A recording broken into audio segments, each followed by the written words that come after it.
ছাড়া। এখানে কিন্তু আমরা যারা আছি সবাই কিন্তু পাগল, সবাই কিন্তু পাগল।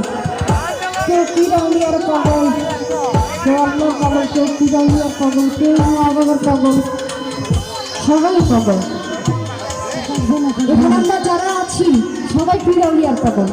কিরাউলিয়ার পাগল না হলে কিন্তু আপনারা গান শুনতে আসতেন না। আমিও অন্য সরকার গান গাইতে প্রত্যেকদিন আসতাম না, প্রতি শুক্রবারে আসতাম না। ঠিক তো, সবাই পাগল, তাই বলছি পাগল ছাড়া দুনিয়া